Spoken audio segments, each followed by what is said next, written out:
Olá pessoal, bem-vindos a mais um episódio da Zombie TV, uma overdose de cultura geek. O meu nome é Ricardo Trindade e hoje temos um convidado muito especial. Estou a falar de Filipe Faria, o autor das Crónicas de Alária. Com o novo livro já nas bancas, decidimos entrevistar então este autor português que tem uma série de sucesso no mundo de fantasia medieval. Ele está aqui comigo online, infelizmente nestes tempos de Covid a entrevista teve de ser assim. De qualquer forma, olá Filipe por estares aí, olá por cederes uma entrevista connosco aqui na Zombie TV. Olá, e obrigado por esta plataforma. Eu peço desde já desculpa porque não estou habituado a este tipo de entrevistas, por isso se eu passar mais tempo a olhar para o ecrã do que para a câmara é por falta de hábito mesmo.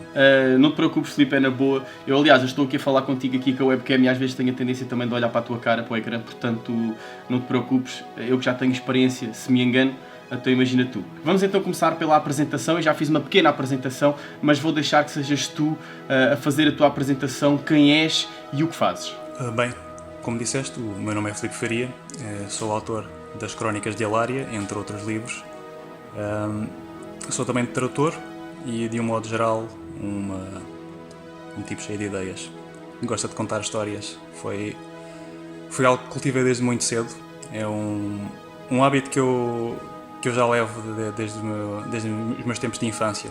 Porque eu gostava muito de inventar situações, gostava de dar cores e detalhes a acontecimentos reais. Gostava de os tornar um pouco mais coloridos, como boa criança com imaginação hiperativa que era. E era também frequente os meus colegas pedirem para escrever as composições deles. E a partir do momento em que comecei a fazê-lo, em que comecei a escrever histórias, e então nunca mais parei. Quando é que saiu o primeiro livro e quantos volumes é que tens planeados para esta saga? O meu primeiro livro, a Manopla de Karastan, o primeiro volume da saga Crónicas de Alária, saiu em 2002. Foi o primeiro de um ciclo de 7 livros que concluiu em 2011 e agora com o lançamento da oitava era dei início a um novo ciclo, que esse sim vai ser composto por apenas 3 livros, será só uma trilogia. Mas como e quando é que surgiu a tua ideia para a construção deste universo? Foi depois de ter lido O Senhor dos Anéis. Curiosamente, não tanto pela história, que é excelente, diga-se, mas pela minúcia, pela precisão, pelo detalhe, pela criatividade extraordinária que esteve por trás da criação de todo aquele mundo. E depois de ter lido isso, fiquei cheio de vontade de criar o meu próprio mundo de fantasia onde pudesse contar as minhas histórias. E para a construção desse universo, desta saga, quais é que foram as tuas referências? Bom, Tolkien, obviamente. Tolkien, O Senhor dos Anéis, o Silmarillion serão sempre as minhas maiores influências, independentemente daquilo que eu ainda venha a ler ou a aprender.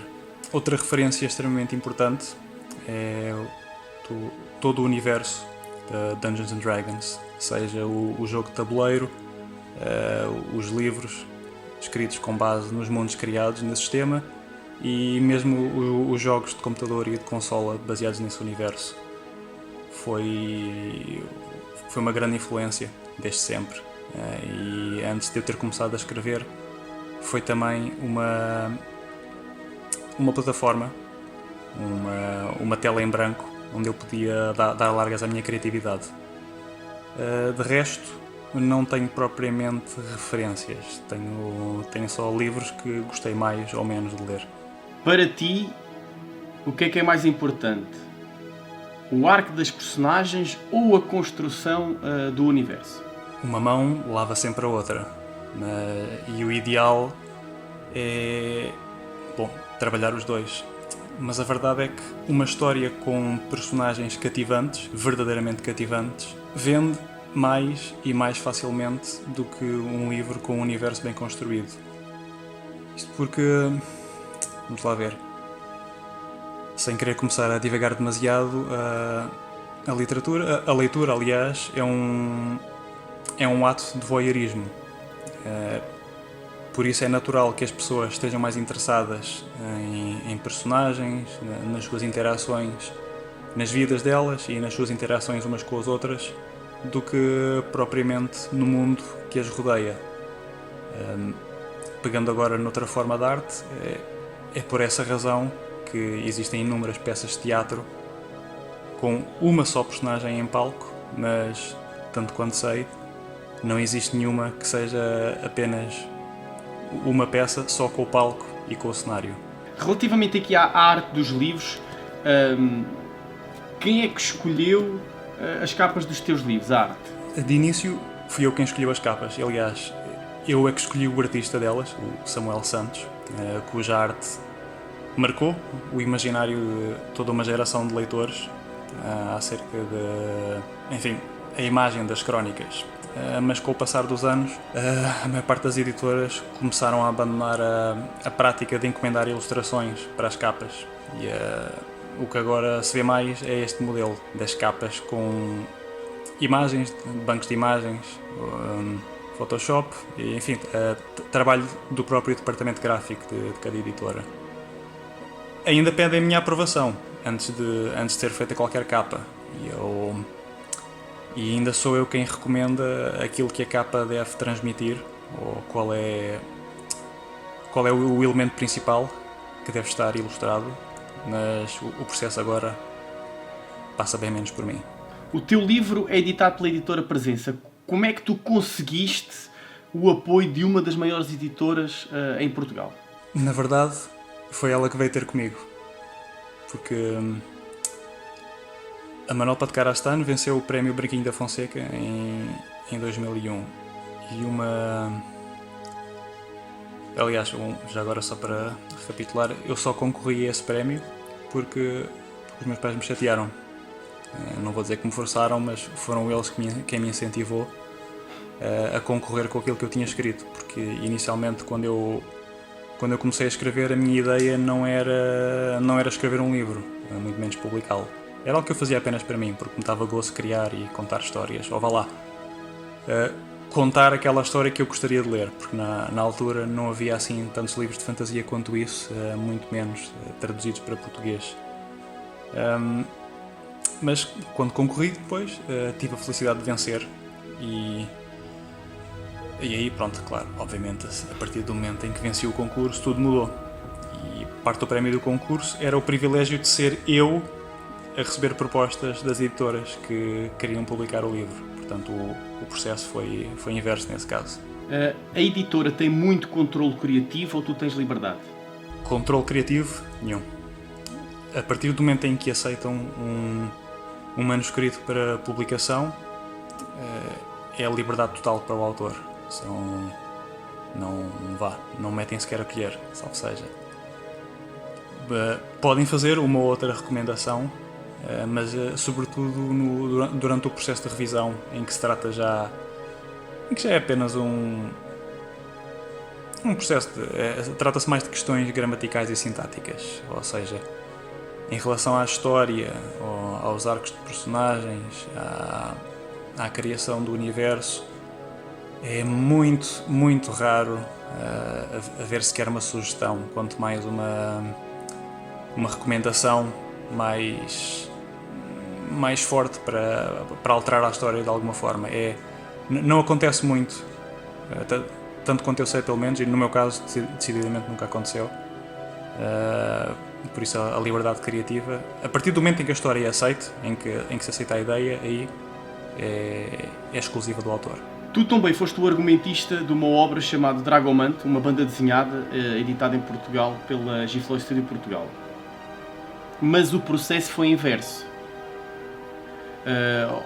Ou seja, havia as ilustrações e tu criaste as histórias sobre elas.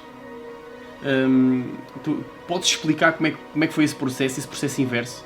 Ao contrário dos outros livros que escrevi, o Dragomante é o bebê do Manel Morgado, do artista.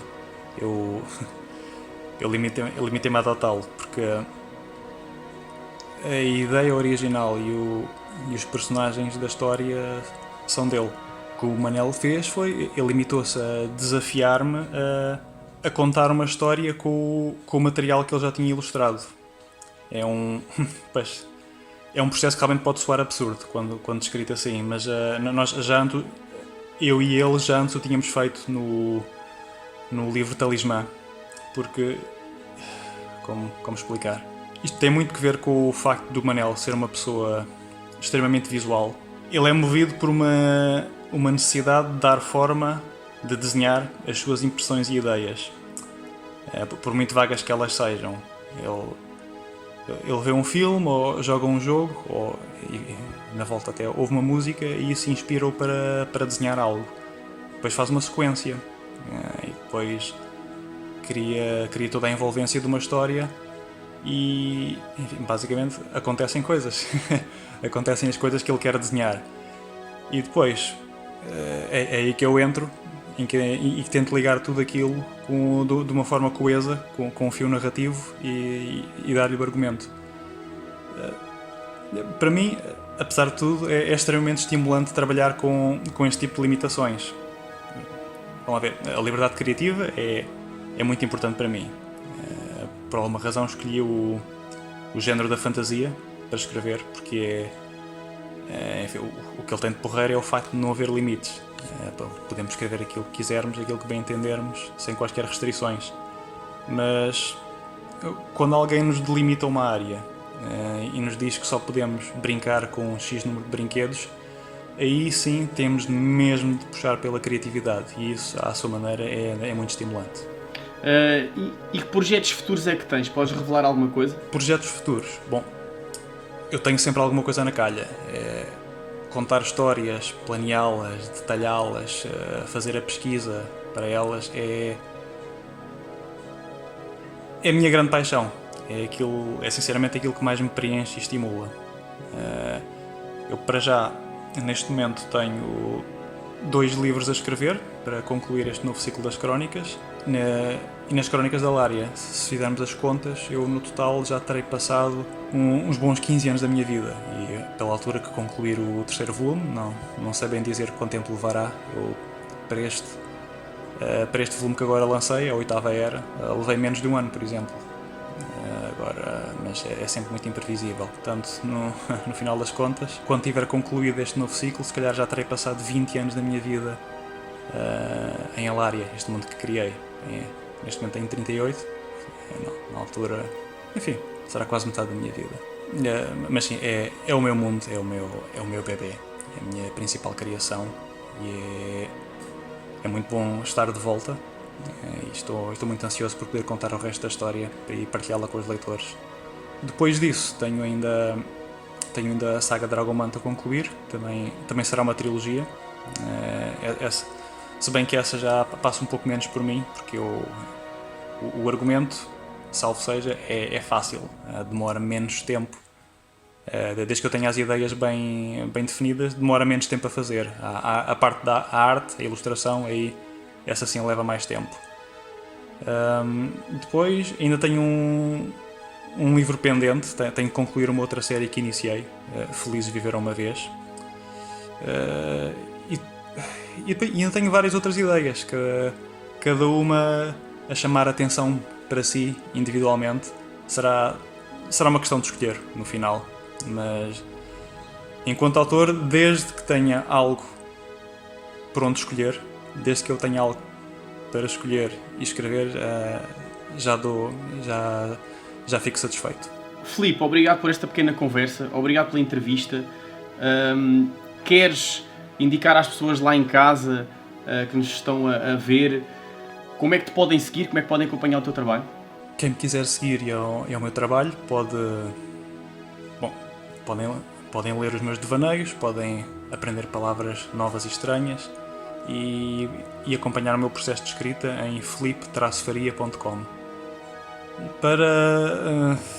Para a malta das redes sociais, que está mais habituada a algo mais íntimo e imediato, lamento informar, mas sou mortalmente alérgico a faces, instas e que tais. Mas, para não pensarem que sou demasiado retrógrado, tenho um canal no Telegram, que é o futuro das aplicações de comunicação. Por isso, deem lá um salto, juntem-se à revolução e deixem que um pouco de fantasia entre nas vossas vidas. Obrigado, Filipe. Muito sucesso. Obrigado, eu. Bom, pessoal, e esta foi a pequena entrevista com o Filipe Faria. Espero que tenha aguçado a vossa curiosidade, aliás, para este universo. Tem aqui muita coisa interessante, muita coisa a um nível internacional. Da Editora Presença, é só irem ao site da Editora Presença e está disponível em qualquer livraria. Não se esqueçam de nos seguir nas redes sociais e subscrever aqui o canal do YouTube, carregar no sininho, subscrever o canal é muito importante, o vosso apoio é muito importante e obrigado pelas pessoas que têm subscrito e têm acompanhado aqui o canal e dado o vosso apoio. Por hoje é tudo, bons jogos, boas leituras e bons filmes.